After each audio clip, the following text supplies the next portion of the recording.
disadvantages of being native. Some disadvantages is that you grow up under extreme poverty, extreme marginalization, extreme violence. You grow up with a lot of alcoholism, a lot of suicides, a lot of underfunding for schools, a lot of things like that. On average, native schools in Canada, on average, get 30% less funding. And the school that I worked at was the lowest paying school in the entire country. And I really wanted to talk about fishing rights and stuff, but we're kind of out of time. But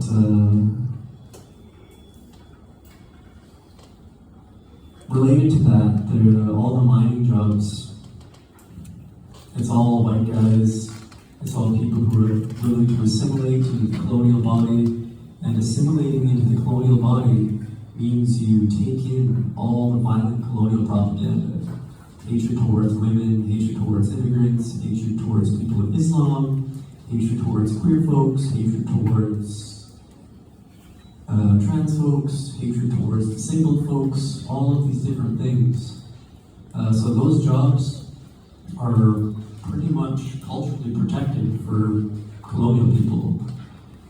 Some advantages of being native is that you grow up, if you're in your village, if you're connected to your culture, you get to grow up in a way that is not full of propaganda. You get to grow up in a way where you're connected to your people, you're connected to your culture, you have so many things that are really spiritually enriching and bring you together as a community.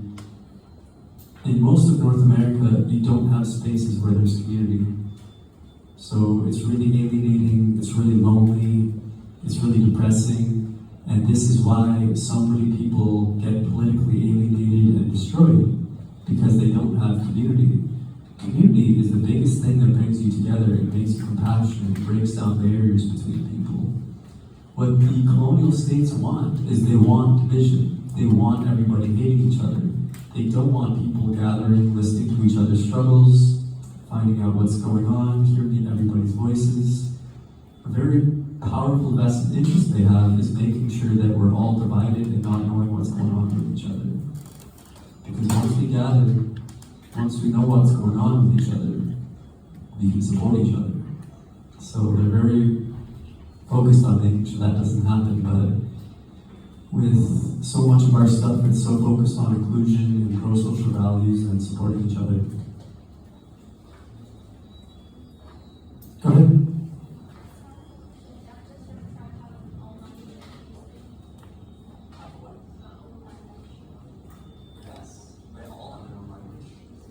I know about 6 words. I know how to say it's sunny outside, I know how to say thank you, I know how to say goodbye. Only 6% of Indigenous people across all of North America can speak the language. And it's even lower in Mexico. I think it's around 7% in Canada, around 5% in the US, and around 3 or 4% in Mexico. But a very sad thing related to that, once we were taken to residential schools and tortured and forcibly learned English, and once it stopped, parents were so scared of teaching their kids the language in case they were taken away again, that they collectively said, we're not going to teach our kids the language because we cannot risk our kids being taken away again.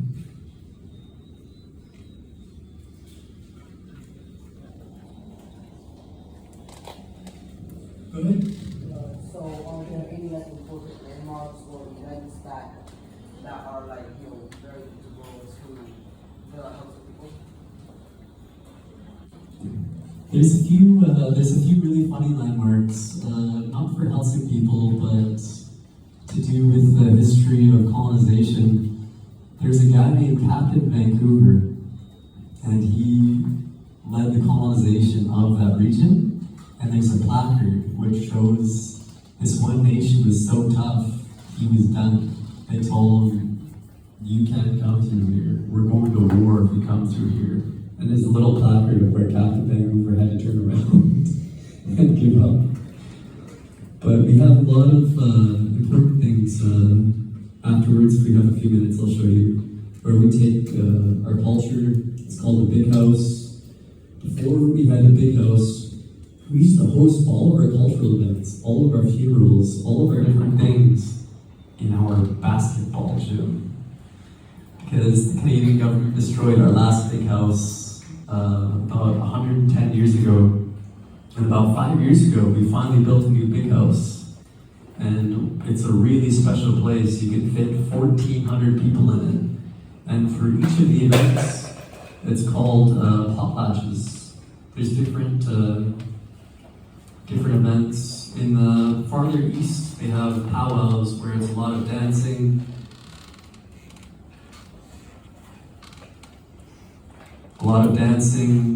Hundreds of people dancing.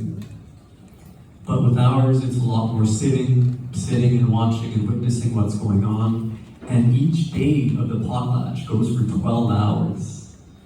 And the potlatch can go for 5 days. And the potlatches are a redistribution of wealth. So it brings prestige to your family, and you do it for very important things. You take care of a lot of important cultural business when you host a potlatch because you have to feed everybody 3 times. So some potlatches cost tens of thousands of dollars. So you feed everybody for 3 days, you have songs, you have all these different things, and then you take care of your business, which is all cultural things to do with adoption, weddings, honorings, memorials, funerals, and events, things like that.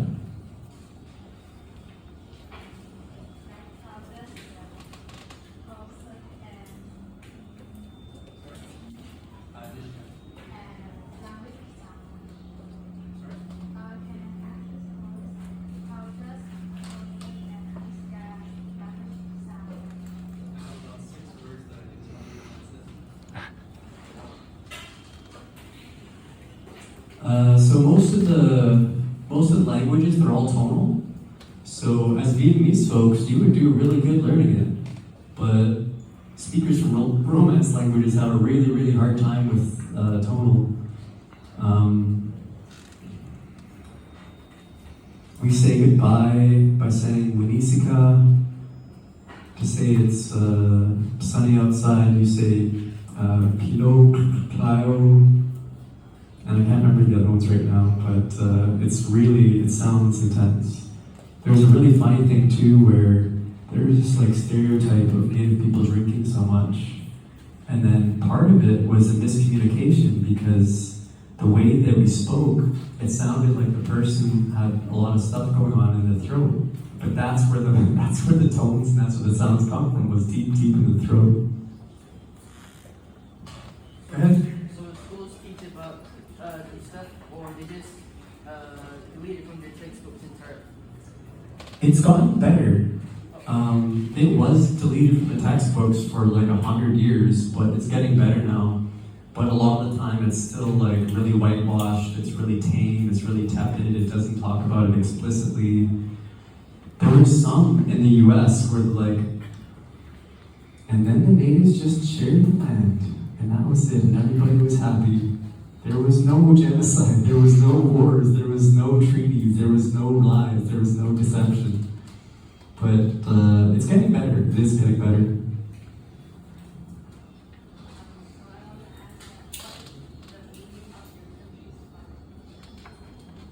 This one actually isn't my flag. This flag, I was very happy to show you guys. I think Teacher Morgan talked about it a little bit with you. This is the flag of the Oka people, the people of Kansatagi.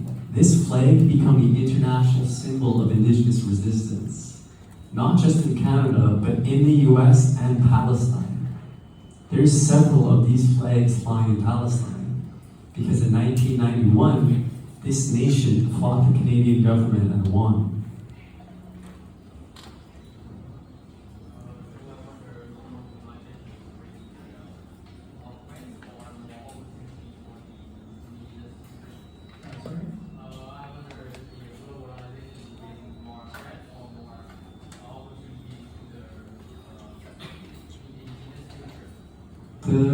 It really depends based on what country you're looking for. Blip Bolivia, they have the strongest legislation in the world for supporting Indigenous people. When you have time, I would totally recommend you check out Bolivia's 14-point plan. But generally, the history is just corporations coming in to take as much as they can. But there's been some few beautiful international exchanges where there was a lot of people dying. A lot of people dying in Manitoba. And Cuban doctors said, my gosh, this is horrific. We will send you doctors. So Cuba offered to deploy doctors to come support us. But the Canadian government said no. But there's some beautiful international things going on. Go ahead.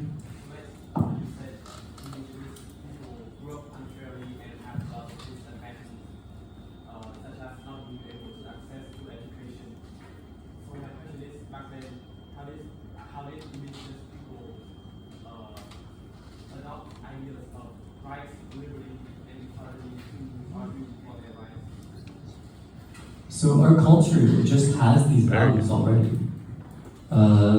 These values have been so deeply ingrained within us for a long time. And it's just a hard contrast to the Western psychology of saying, oh, you need to suffer to deserve stuff. Nobody deserves things. You need to earn them. So we just have so many cultural things that are really pro-social and really for including everybody, taking care of people, especially disabled people. Go ahead.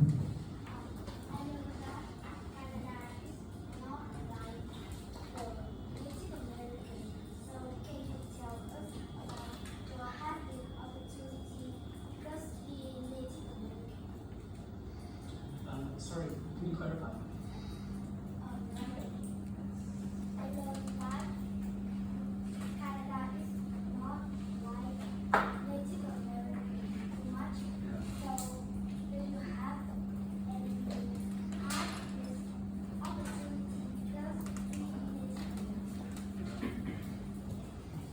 Oh man, so she's asking about hardships for being Native because the Canadian body hates Native people.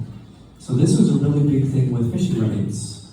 With fishing rights, there used to be, you could get a family license and then fish, and then that would take care of your whole family.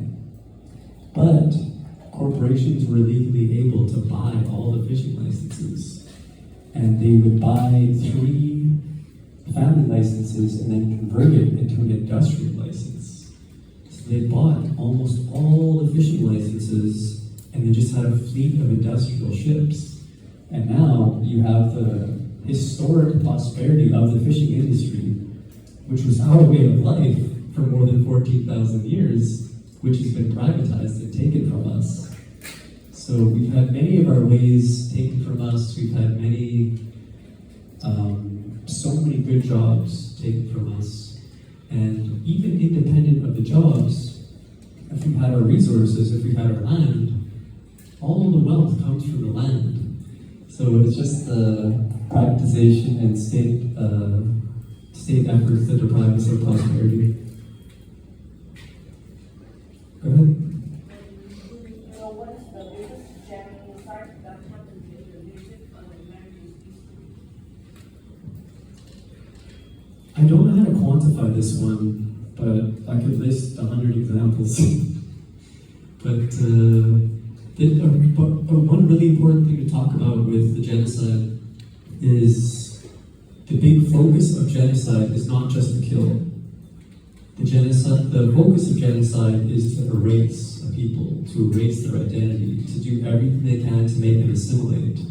So one of the worst examples is, it was either in the US or Alberta, but they killed 1 million buffalo to starve the people.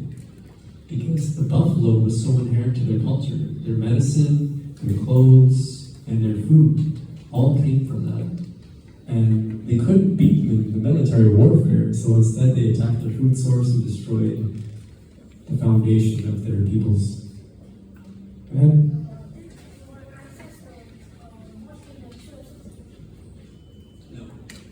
The Trail of Tears was in the US, but I was in the northern Canada.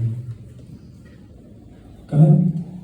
So I was just wondering, how did it feel to study about the apartheid conditions of the Indian American, the First Nations people? Heartbreaking. Absolutely heartbreaking. Because there's two sides to it. There's, you live with it and you see the suffering and you're like, oh my gosh, this is horrible. And then you go see the systematic way and you see that it's not just your people, it's all 140 nations across the entirety of the country. And not just your country, but the country below that, and the country below that too. Within North America, there's 600 different nations, and all of them have a similar history to what ours went through. Go ahead. How has your culture shaped the way you see the world? How has your culture shaped the way you see the world? Sorry? How has your culture shaped the way you see the world? The way my culture has shaped my perception of the world is that it has grounded me in a very egalitarian and revolutionary focus of being compassionate for people, wanting to eliminate and eradicate gender inequality in general, and just be able to build a world that takes care of everybody. Because there's vastly more than enough resources for everyone. All you have to do is stop corporations from pillaging everything and stop capitalist states from taking public funds and redistributing that upwards to subsidize oil corporations and bond corporations and mining corporations and everything else. This is some of our values, some of our traditional values, and we have this up in our high school. I'll show you the dance and the cultural stuff right after this, but this is what I was talking about when our people have so much pro-social values. And this is a really big discussion within anthropology. There's a discussion of what came first, the culture or the language. And there's a lot of psychological stuff we can talk about later, but there's such a heavy link between language and the culture. And you see this particularly within certain communities where there's so many different words to talk about hateful things. With the capitalist language, there's so much words to do with hating people on social assistance and these things, and it just creates and reinforces that hatred. But here we have a lot of pro-social values. Our first value, respect, a fundamental value bestowed upon all living things. Next one, working hard to be independent, to be reliable, to be resourceful. The next one, being in control of one's actions, being in one's right mind, and striving for wise and positive behavior. Next one, maturity, balance of body, emotions, and spirit. Next one, good thoughts, positive thinking, being proactive. And my favorite is to be unconditionally kind. We have another one, to take good care of something. The next one, the responsibility of all, to give advice on what to do and how things should be. And one, to make amends. And we don't have a word for honest. We don't have a word for truthful. There is a word for to lie. And this one here means don't lie, because the people will know when you lie.